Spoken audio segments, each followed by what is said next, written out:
Sunday Night Production.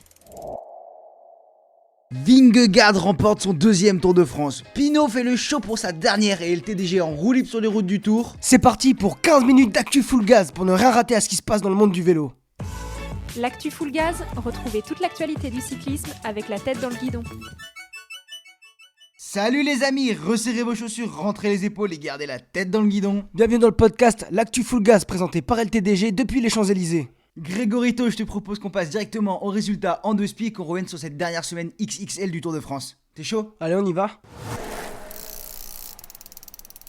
Et de quelle manière s'est lancée cette troisième semaine, puisque sur le contre-la-montre mardi 18 juillet, Jonas Vingegaard est venu écraser le Tour de France devant Pogacar. Ah ouais, il a écrasé toute la concurrence, il a même relégué Van Aert à plus de 3 minutes. Grosse sensation et c'est ce jour-là qu'il a plié le Tour de France. Je pense qu'on aura le temps d'y revenir un peu dans le focus, mais là on va vous donner tous les résultats en deux spies, c'est le but de cette rubrique, Grégoire, t'es d'accord ? Allez, on y va, enchaîne. Il s'est passé quoi le 19 juillet ? 19 juillet, étape du col de la Lose et magnifique étape, moi c'était l'étape que j'attendais, mon étape préférée. Et Félix Gall, un coureur d'une équipe française, s'est imposé. Quel numéro ? Franchement, il était impressionné. Ouais, Félix Gall, pour moi, je le disais, hein, sur une montée sèche, c'est un des meilleurs grimpeurs du peloton. Malheureusement, je pense qu'il manque encore un peu en chrono et techniquement en sciences de la course. Mais c'est vrai qu'il nous a impressionnés. Et nous, on était dans les virages dans le col de la Lose. On a fait le col de la Lose. On peut vous dire que c'est pas un cadeau et que pour nous, c'était vraiment l'étape reine de ce tour. Et gagner l'étape reine du Tour de France, c'est jamais anodin. C'est marrant parce que je parlais le jour de l'étape d'Annemasse avec un gars de l'équipe d'AG2R, un mec du staff.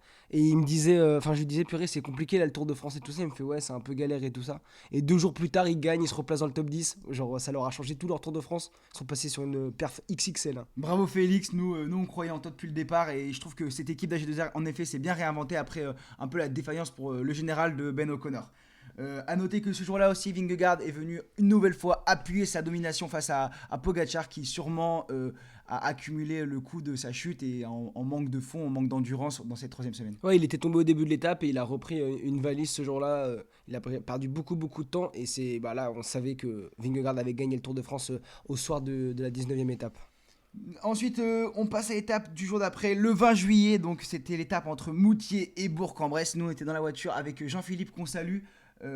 Et franchement, ancien coéquipier de Greg LeMond. Ancien coéquipier de Greg LeMond. Compagnon de chambre de Richard Virenque. Franchement, ouais, c'était exceptionnel de vivre la course avec lui. On aura le temps d'en reparler parce qu'on a vécu une semaine aussi, nous, assez exceptionnelle avec LTDG sur les routes du Tour de France avec Eurosport. Mais oui, donc pour revenir à cette magnifique étape, c'était une partie d'échecs. Pour ceux qui ne le savaient pas, nous avec Grégoire, on a fait de la compétition d'échecs en étant plus jeune. Et là vraiment, c'était un duel à distance, du poker, l'échappée qui reste tout le long à moins d'une minute 30. Et d'ailleurs, ils étaient plus près de la minute tout le long de l'étape que de la minute 30. Et on se dit, bon, bah ça va être pour les sprinters. Alpecin, il contrôle pour Philipsen. Et non. Magnifique cours de nos 3 coureurs qui étaient échappés. Alors, je me souviens plus précisément du nom de Ineos. Abrahamsen. Donc il y avait Casper Asgreen, Campenart et il y avait Pascal Enkorn qui a rejoint l'échappée en cours de course malgré que ce soit Philipsen qui le bloquait. Là on a vu cette image de Philipsen qui bloquait Pascal Enkorn quand il voulait rejoindre l'échappée. Finalement il a réussi à rejoindre et avec un gros travail de Campenart, la bête à rouler de ces derniers jours, et ils ont réussi à jouer avec le peloton. En gros ils se sont relevés en disant s'ils veulent pas nous laisser du temps, on va rester à 45 secondes. Du coup, le peloton rattrapait pas l'échappée pour pas s'exposer à des contres. Et au final, ils ont nous gardé sur la pédale l'échappée et ils sont imposés. Ils arrivent dans le même temps que le peloton, sauf qu'ils étaient devant. Et c'est Casper Asgreen qui gagne à la fin dans une partie d'échecs, une partie mentale et physique aussi. Et quelle prestation! Limite, moi, c'était une de mes étapes préférées parce que niveau tactiquement, quand t'es un vrai gazier, que tu kiffes le vélo. Ouais. T'arrives à tout comprendre et c'est magnifique. Super étape et nous en plus on était sur le parcours avant les pros, on a eu l'occasion de les voir passer, c'était vraiment super sympa à suivre l'arrivée sur la ligne. À côté de Vasseur. À côté de Cédric Vasseur. On a plein de trucs à vous raconter les gaziers, donc restez bien dans le podcast. Ensuite le lendemain on a eu une étape Non, j'ai oublié une étape, c'était Moira en montagne, Poligny, Grégoire. Oublie pas les étapes, s'il te plaît. J'oublie les étapes, mais il s'est passé tellement de choses, j'ai l'impression que. T'as envie d'aller directement au virage Pinot, j'ai l'impression. Ouais, j'ai envie d'être dans le virage Pinot là. Il s'est passé quoi le 21 juillet? C'est Matej Mauric qui est venu s'imposer en échappée. Et moi, très belle étape, encore une démonstration, une grosse bataille pour prendre l'échappée. On savait que ça allait beaucoup batailler. Et à la fin, c'est donc Maoric qui s'impose devant Kasper Asgreen et Ben O'Connor. Oh, et ça fait pour un cheveu, je m'en souviens, c'est la photo finish là. Ouais. Ah purée, ça s'est joué à rien. Mais je suis trop content. J'aurais bien aimé que Kasper Asgreen double, ça aurait été incroyable, 2 victoires en 24 heures. Alors que Mais il là, aurait sauvé le Maoric, tour, mais là, Maoric, l'émotion qu'il avait à l'arrivée pour le Gino Madère, son coéquipier, on rappelle, C'était 3ème magnifique. victoire de la Bahreïn, non, c'est magnifique. On rappelle ces mots en arrivant sur la ligne, en plus de ceux pour Matej Maoric, pour Gino Madère, son coéquipier décédé sur le Tour de Suisse. Et Maoric a dit c'est fou de gagner comme ça en échappée, j'ai l'impression d'avoir trahi mes compagnons d'échappée. Et c'est là qu'on ressent le vélo. Il disait on est tous pareils, on est tous pros, on passe tous toute notre année à travailler. Et moi je gagne aujourd'hui, mais les deux autres qui étaient avec moi, ils auraient mérité de gagner. Et je trouvais ça, il y avait beaucoup d'émotions, que ça Ouais. reflétait bien la dureté du sport. Et aussi, ce qui est incroyable dans le vélo, c'est que quand tu pars en échappée, bah en fait, même s'ils n'ont pas le même maillot que toi, les gars avec qui t'es devant, bah ça devient tes équipiers pour la journée. Et le but, c'est de battre un peloton de 150 coureurs derrière à 4, 5, 6 coureurs. Donc c'est trop beau. En fait, moi, les victoires en échappée, c'est ce que je préfère au vélo, en fait. Parce que c'est une cohésion entre des mecs qui sont pas censés s'entendre à la base. Bon, Grégoire, Maoric, bravo. On part au virage Pinot là quand même. Oh là là, mais quelle étape on a vécu samedi. Nous, on était encore une fois sur le parcours, cette fois-ci avec Romain Sicard dans la voiture qu'on salue et Polo le Footix. Oh là là, On a passé le polo. on a passé une journée malade, on aura le temps d'y revenir. Tout le Tour de France des LTDG, les résultats, on aura le temps de vous expliquer ce qui s'est passé. Mais ce jour-là, une étape fantastique avec un Pinot plein de panache qui passe dans son virage en tête. Pour sa dernière étape qu'il peut gagner sur le Tour de France, quoi, avant les Champs-Élysées, sa vraie dernière Les étape en frissons. ligne. Il nous a mis les frissons, le type, avec le virage Pinot. On peut dédicacer tous ceux qui l'ont fait, la FFL et tout. Enfin, il y avait Le Cup, le collectif. le Ultra Pinot. collectif Ultra Pinot. Mais merci les gars, merci d'avoir fait ça dans le respect des spectateurs. Merci. On est passé en voiture, c'était incroyable. Genre, j'avais J'en ai les un peu frissons, des- j'avais les j'ai poils. Les poils qui s'irritent quand tu parles de ça. Je sais pas si vous vous rendez compte sur le terrain. Et là, Pinot qui passe en tête, on n'était pas dedans, on était dans la voiture, mais on venait de passer, on était en course, donc on est passé genre 5-10 minutes avant le passage de Pinot. Mais ça foutait les poils. Et dans le respect des coureurs aussi, je tiens à le dire, avec les barrières, il n'y a pas eu de débordement. Félicitations à vous. C'est l'un des plus beaux moments que j'ai vécu sur ce tour. Moi, je sais pas ce que t'en penses, mais. C'était magnifique. Et surtout la fin de l'étape qui était encore plus belle. Bon, malheureusement, Thibaut Pinot ne va pas gagner, même si je crois qu'il termine 7ème. Il fait un beau top 10. Mais c'est bien Tadej Pogacar, plein de panache, qui après avoir perdu le Tour de France cette semaine, avoir été dans les galères, ressentait des bonnes jambes, est venu s'apposer en haut du Markstein sur la dernière étape de montagne. Mine de rien, encore une fois, il termine premier jeune, deuxième du Tour de France, il gagne 2 étapes. Je pense que Vingegaard était meilleur cette année. Oh, Mais bah sur non, le Tour non, de non, France, si sur le la- Tour de France, Ah. sur le Tour de France, c'était meilleur. Sur le Tour de France, Vingegaard il gagne largement, il était meilleur. Mais Pogacar, plein de panache, pour moi, a fait un très très bon Tour de France. Et il a eu en général, ce qui parce m'a qu'Adam ga- Yates, il fait 3. Moi, ce qui m'agace, c'est Vingegaard, là, dans le Markstein. Le mec, il a gagné le Tour de France, il a 7 minutes d'avance, il veut pas s'amuser. Genre, il va pas prendre un relais, limite, il s'arrête de pédaler, il regarde Pogacar, il laisse rouler Félix Gall, qui a fait une sacrée journée lui aussi, hein, qui fait 2. Mais. Purée, moi ça m'a agacé, ça. Mais gros kiff, t'as gagné le Tour de France, t'as 7 minutes d'avance. Ouais, Au pire, mais- tu te mets carpette, tu perds 2 minutes, t'as encore 5 minutes d'avance. Moi, quand je vois Vingegaard, j'ai l'impression de voir une intelligence artificielle qui court Ouais. au watt. Ça pèse. J'ai l'impression que je suis sur PCM. Ça pose son flocon d'avoine. Non, mais c'est pour ça qu'il est le meilleur aussi. Dans un sport très exigeant, il fait tout optimiser. Mais ça fait du bien de En voir un même temps, la Pogacar. rencontre, la rencontre entre un gars comme Vingegaard et la Jumbo Visma, ça peut donner qu'un robot comme ça. Mais c'est le meilleur, hein, c'est le plus optimisé, c'est pas le plus fun, quoi. C'est pas. Moi, j'ai envie de vibrer et. Enfin, je suis désolé, Vingegaard, il me fait pas vibrer. Le lendemain, le Tour de France arrivait sur les Champs-Élysées pour la mythique étape 51 de Paris-Champs-Élysées. Avec un sprint attendu, on a tout de même vu un beau défilé, les coureurs qui ont fait la fête, Pogacar à l'attaque, ça faisait plaisir de le voir en échappée sur les Champs-Élysées, toujours plein de À ce panache. qui paraît, le lendemain, il a repris le vélo, il a attaqué, il a pas compris que c'était terminé. Ouais, le tour, non, il il s'arrête a- jamais, ouais. Pogacar, il vraiment plein de panache. Et à la fin, on a eu une surprise, Grégoire. Une demi-surprise, c'est la victoire de Jordi Meus. Alors, c'était hyper serré le sprint. Il y a Pedersen, Philipsen, Meus et Groenewegen quasiment sur la même ligne. Et moi, je suis pas surpris parce que Meus, on sait qu'il est chaud sur les pavés. On sait qu'il est costaud, c'est un Belge, c'est un vrai gazier. Et il va s'imposer, donc c'est une demi-surprise. Mais c'est vrai qu'on attendait tous Philipsen vu ce qu'il avait démontré. Mais je suis content que ce soit Meus qui gagne. Ouais, ça change un peu et ça prouve que Philipsen est battable sur une belle étape des champs. On est content. Même Philipsen du coup avait pour la gagné- Bora. Ouais, pour la Bora, c'est cool, ils sauvent Ça leur leur- tour. bah, ils sauvent pas leur tour, ça fait 2 victoires d'étape, un top 10, une place au général pour Jane Lay. Et du coup, ils ont réussi à faire ce que certaines équipes n'ont pas fait, mais à gagner une victoire au sprint avec un sprinter et à placer un mec dans le top 10 et à remporter une victoire victoire d'étape avec leur leader en montagne. Donc magnifique. Pour encore parler un peu des résultats en 2 spi, Grégoire, merci, tu me lances bien là sur le classement général final. Je lève le coude, je passe mon relais, vas-y. C'est à toi Jonas maintenant. Vingegaard termine donc devant Tadej Pogacar et Adam Yates clôture le podium, donc 2 UAE sur le podium. On a eu un tour très très beau, une belle bataille jusqu'au chrono pour le classement général pour la première place. Simon Yates qui est derrière son frère, 4ème. Ouais, les frères jumeaux, ils se lassent pas, hein, ils sont roue dans roue tout le long.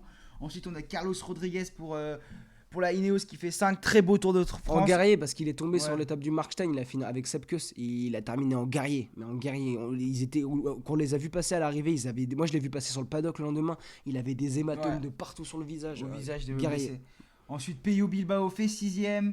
Jai Hindley fait 7ème, il est redescendu un peu au classement général, mais on peut dire qu'il a fait quand même un très très bon Il temps. est tombé lui aussi, donc Et pour clôturer le top 10, on a les équipes françaises qui galent la tête haute avec Félix Gall, l'Autrichien, qui termine 8ème et la révélation pour moi de ce Tour de France, même si on l'attendait. la confirmation. La Parce que vu ce qu'il avait montré sur le Tour de Suisse. Mais la révélation pour le grand public. Ouais, je pense, ouais.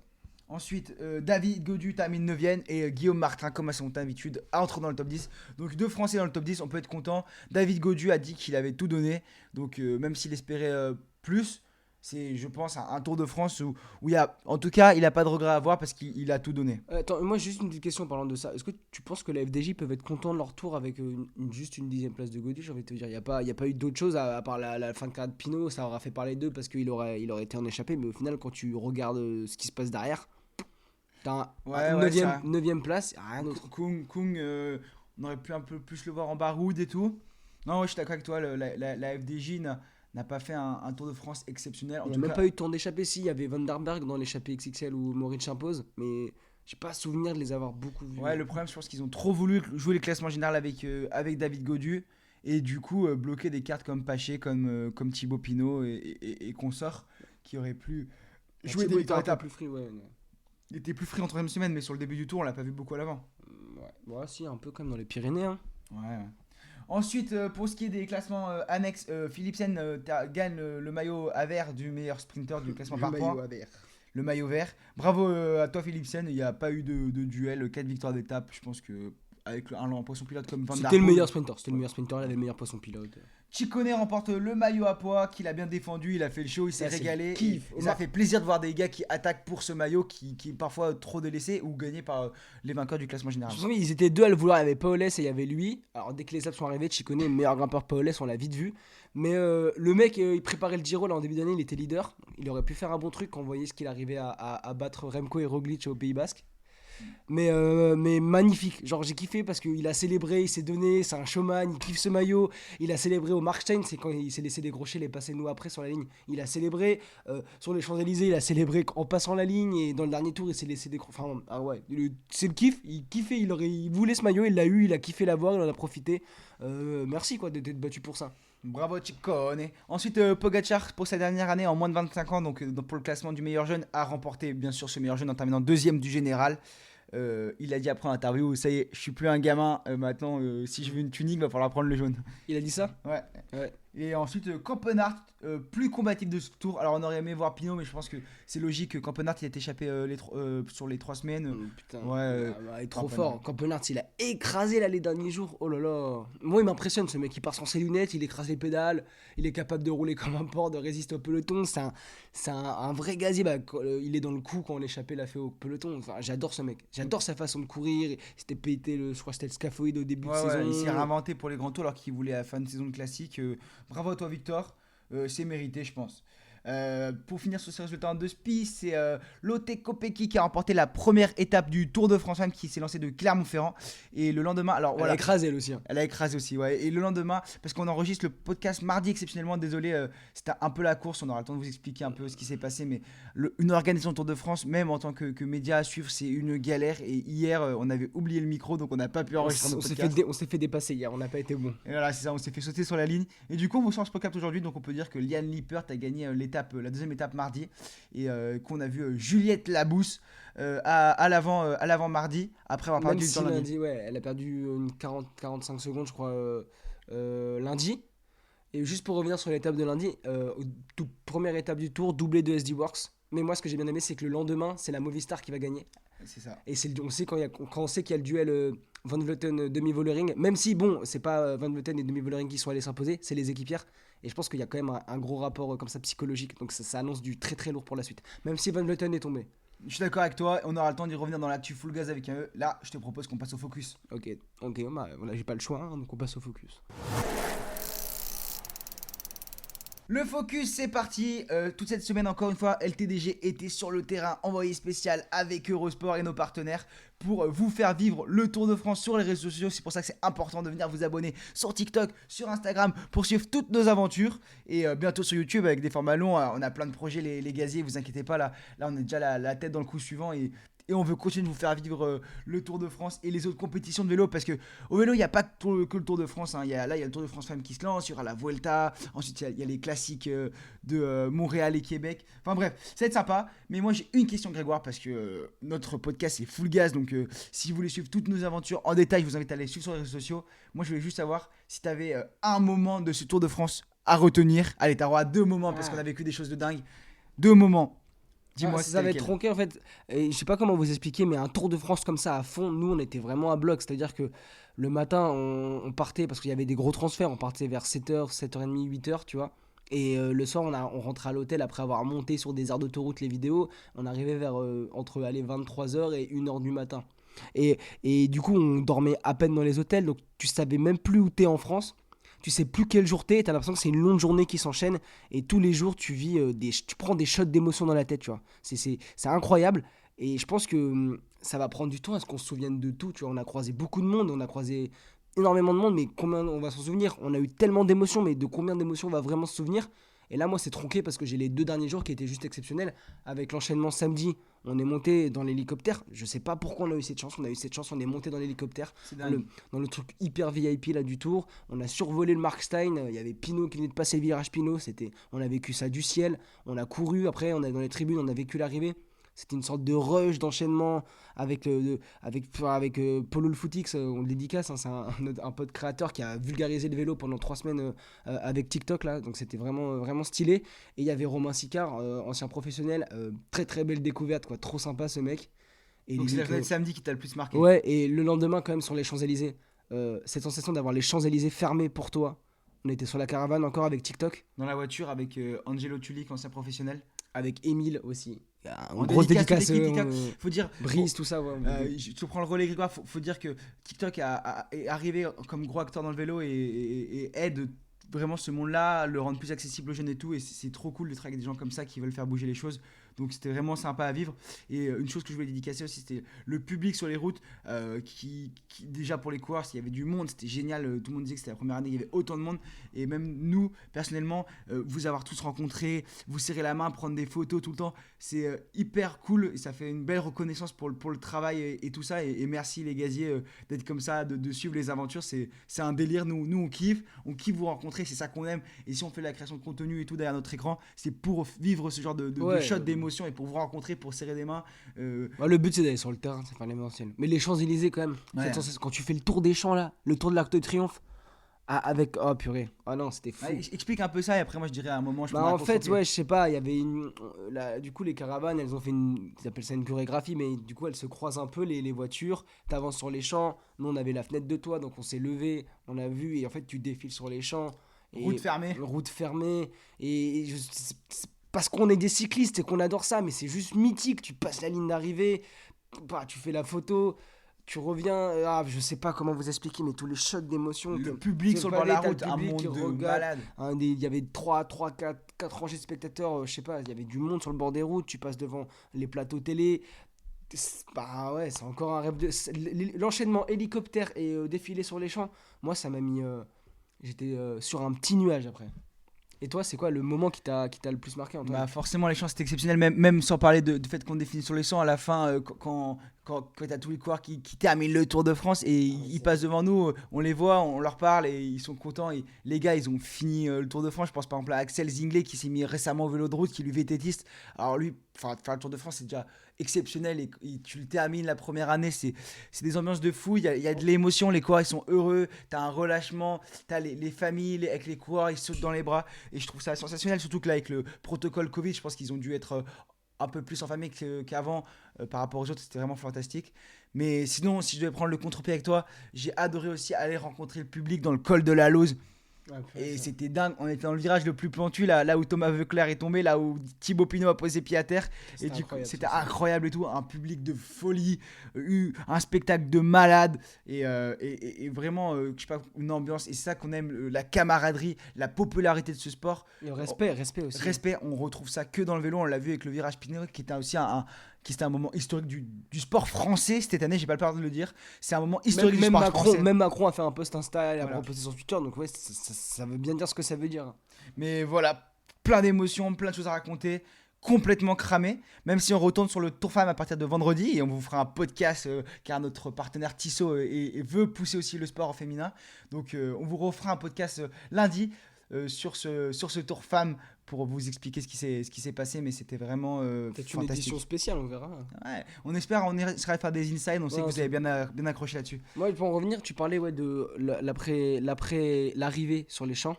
C'est vrai que ce moment où on était, nous, à l'endroit où tous les coureurs rentraient sur le paddock, donc là où sont garés les cars et tous les bus, si vous voulez. Et en fait, il y avait toutes les femmes, tous les enfants, toutes les familles, les amis qui rentraient. Et tu avais ce moment d'émotion où le coureur, tu vois, il a accompli quelque chose d'énorme et t'avais une sorte enfin, là, franchement, on n'a pas pris d'image, on s'est posé, on a regardé et t'as une sorte d'émotion qui émerge de ce moment-là, les retrouvailles, l'accomplissement des coureurs, tout le monde est content, tout le monde est détendu. Enfin, je sais pas, les émotions que tu prends à ce moment-là dans la tête, je sais pas, j'ai pas ressenti ça autre part en tout cas pour le moment. Non, c'était clairement, comme tu dis, c'était fantastique, plein d'émotions. On vous invite à nous suivre sur les réseaux sociaux parce qu'on a sorti pas mal de capsules qui montraient les moments, mais là, on va prendre le temps déjà de se reposer et ensuite de vous faire des formats un peu plus longs où on va vous raconter nos histoires en vidéo. On a des rushs de vidéos de partout et on aura de quoi vous expliquer réellement ce que c'est de vivre un Tour de France en tant que média, enfin à côté. Et en tant que coureur aussi, parce qu'on a eu l'occasion aussi de parler avec pas mal de coureurs, donc suivez bien tout ça. Je te propose, Grégoire, parce qu'on a un peu dépassé, qu'on passe directement à l'actu full gaz avec un est-ce que t'es chaud pour parler du Tour de France Femmes? Ouais, je suis carrément chaud. Allez, et je suis trop content que ça commence. On est hyper content chez LTDG de booster et de parler du Tour de France Femmes parce que c'est vraiment oui, le Tour de France Hommes prend toute la lumière, mais les femmes elles s'élancent après et c'est d'autant plus des guerrières qu'elles se mettent des cacahuètes de malade. D'ailleurs on l'a vu directement sur la première étape là où Lotte Kopecky s'envole seul devant et que derrière c'est sa coéquipière Lorena Wiebes qui vient remporter le sprint de la deuxième place. Donc dès la première étape la Easy Works a frappé un grand coup. D'ailleurs, quelle démonstration de force de Lotte Kopecky, hein. Parce que genre elle en met une énorme là, genre à 500 mètres du sommet, elle sort et elle résiste au groupe de derrière, elle met 45 secondes à tout le monde. Après c'était la stratégie d'équipe parce que si elle revenait, elles allaient se faire avoir par Wiebes. Wiebes a été lâchée, elle est revenue un peu plus tard dans la descente et après elle a fait 2. Mais ouais non, ouais, c'est la Wout van Aert au féminin. Ouais, c'est vrai, avec le maillot de Belgique et tout, c'est vrai que ça me fait penser un peu à Wout van Aert.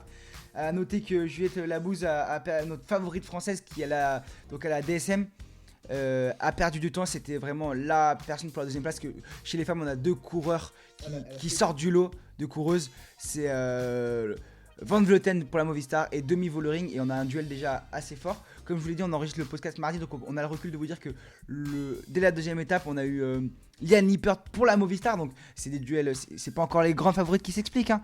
Et mais ouais, c'est les équipières en fait. C'est les équipières et du coup Liane Lippert est venue s'imposer devant Lotte Kopecky. Il l'a privé d'une deuxième place même si Lotte Kopecky garde son maillot jaune, ouais. Parce que sur la première étape elle s'était imposée en solitaire. Ouais, non mais là elle a presque une minute d'avance sur la troisième je crois. Mais bon, Lotte Kopecky dès qu'on va arriver dans les Pyrénées elle va faire popcorn. Oui forcément. Ce sera après à des Demi Vollering et des Van Vleuten de s'attaquer et les autres favorites du général aussi. Qu'est-ce qu'on peut dire? On peut dire aussi à noter que Van Vleuten était impliquée dans une chute massive. Rien de grave a priori, elle a fini dans les temps et tout. Mais bon, on sait qu'il n'y a pas de chute anodine. Donc on peut déjà noter cette information et dire que Demi Vollering, elle est bien restée sur son vélo, elle a l'air en forme et surtout elle a l'air déterminée. Nous, on vous rappelle qu'on l'avait rencontrée début juin et que vraiment... Farmé, bon, ouais. Il pinaille. Faut être précis. Et qu'elle avait l'air déterminée pour remporter le Tour de France après sa défaite face à Van Vleuten sur la Vuelta. Ouais, d'ailleurs elle est pas allée au Giro pour préparer le Tour de France, donc ça veut bien dire ce que ça veut dire. Elle est hyper motivée Et qu'est-ce que je veux dire, horrible pour elles aussi, elles ont pris une averse, mon pauvre. Oh là là. Ah ouais, c'était un Un chantier. truc que tu vois que dans le centre de la France, là. Ça tombait des cailloux. Entre Clermont et Mauriac, elles ont pris un orage de malade et il y a eu quelques chutes. En même temps, c'était un chantier. Elles ont pas eu de chance. Hein, là Ouais, où ça glisse là-bas je les trouve routes. que la météo était plutôt clémente pour les hommes. On n'a pas eu trop de forte chaleur. On n'a pas eu non plus de pluie ou de temps diabolique. Et là, les femmes, dès la deuxième étape, elles se tapent une température d'enfer. Surtout que les routes là-bas, c'est chantier. Nous, tu sais, quand on était l'année dernière, on était allé faire la semaine Cantalène, donc c'est une semaine de course en deuxième KTFFC, donc une course par étape. Et les routes là-bas, c'est chantier. Hein. Donc ça fait que monter, ça fait que descendre. C'est pas facile pour elles ce début de Tour de France. Hein.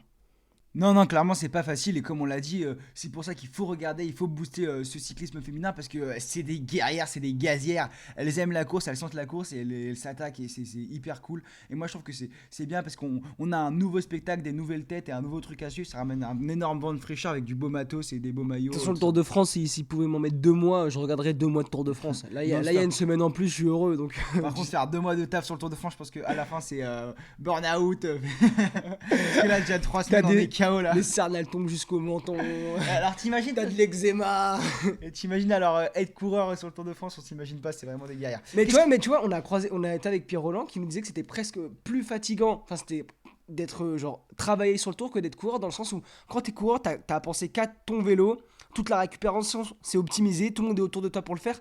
Quand t'es sur le tour, il nous expliquait t'as tous tes transferts après l'étape, c'est toi qui conduis, tu fais encore 1h30 de route, tu vas dans les hôtels, t'as encore du taf. En vrai, non, bon, bien sûr que c'est les coureurs qui font le plus de taf, mais en fait vous vous rendez pas compte du monde qui se déplace autour de cet événement et qui se mettent dans le rouge aussi pendant 3 semaines pour faire vivre de la meilleure des façons cet événement avec les villages départ, tous les bénévoles. On remercie tous les bénévoles. Hein, toutes les organisations. Ouais. Non, franchement, c'est un événement, mais tellement gros, je m'y attendais pas, c'est incroyable. Et qu'est-ce qu'on peut attendre pour la suite? Déjà pour les femmes, on a donc un week-end d'enfer qui les attend avec samedi une étape exceptionnelle dans les Pyrénées, la même que les hommes avec le col d'Aspin et le col du Tourmalet. Et le dimanche, un chrono le dernier jour qui va pouvoir renverser le Tour de France Femmes. Ça va être un spectacle fantastique. Et nous, LTDG, on sera sur le terrain à partir du 27 au soir. Donc à partir du 28, on sera sur le terrain pour vous faire vivre la fin de ce Tour de France Femmes. Avant ça, on va un peu se poser. Même si vous pouvez tous les soirs suivre nos résumés, l'action qui nous a marqué en collaboration avec Eurosport. Donc on vous invite à suivre ça. Et voilà, avant de clôturer ce podcast, je vais te laisser si tu as un petit mot de la fin, un petit encouragement pour les femmes. Qu'est-ce que tu veux dire? Bravo pour ce que vous faites. Non, bravo à tous. Non, félicitations. Et puis moi, je vais aller me poser là. On va aller regarder l'étape, non? Allez, on va aller regarder l'étape. Donc, ciao les gaziers. On se voit la semaine prochaine pour le débrief final du Tour de France Femmes. Et on espère la victoire de Demi Vollering et notre petit chouchou. Ouais, moi je préfère que ce soit Demi. Mais on verra. Ou même Juliette Labousse, on sait pas. Qui regagne du temps et qui s'envole. Dans le Tourmalet, elle peut mettre que 7 minutes à tout le monde. Allez, merci beaucoup. Ciao à tous. Ciao les amis.